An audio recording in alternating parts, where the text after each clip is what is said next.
y'all, this is Anna Alexander, and today is the day that comic movie fans have been both looking forward to and kind of dreading at the same time. That's right, it is opening weekend of The Suicide Squad, and it was almost exactly 5 years ago, I think yesterday, I dropped my review of Suicide Squad from pretty much this very same walkway.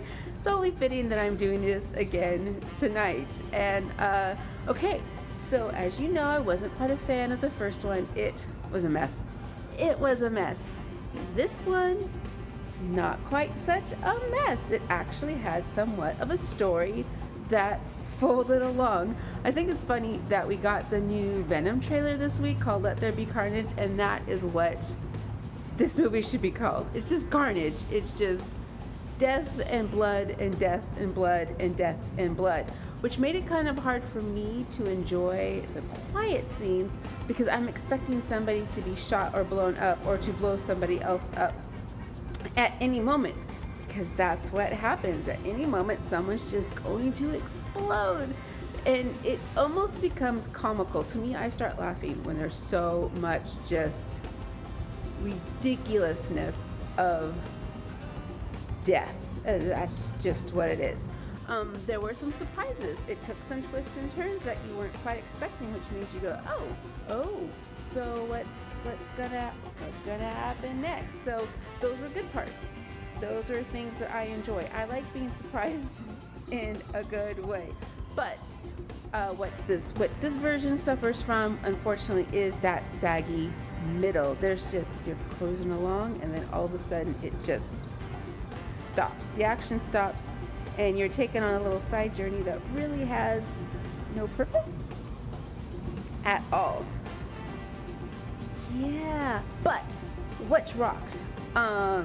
Margot Robbie, Harley Quinn, still amazingly awesome, and there's scenes where she does her hand-to-hand combat, which we know from Birds of Prey she's excellent at, and they didn't let it breathe. Like, it was just a little too up close for the editing, and it needs to be further away so we can see how fabulous she is.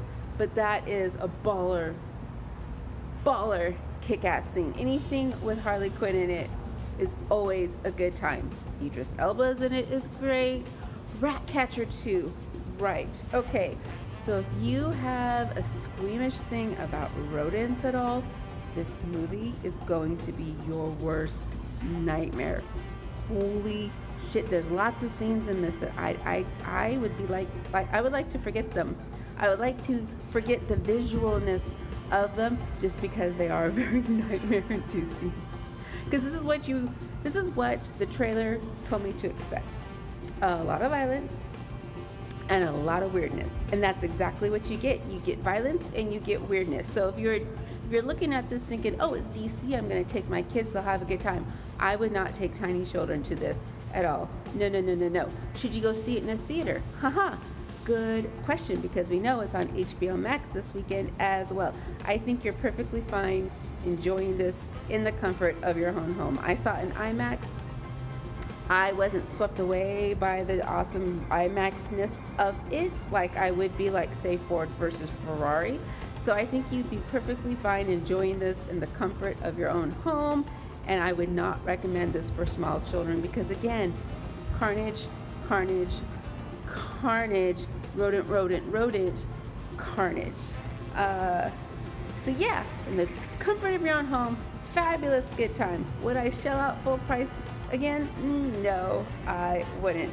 But I would love to hear what you think, especially if you saw Suicide Squad a few years ago. So thanks so much for joining me for this 2-cent opinion, and hit like, subscribe, and I would love to hear from you and see you again in the future. Until next time, y'all.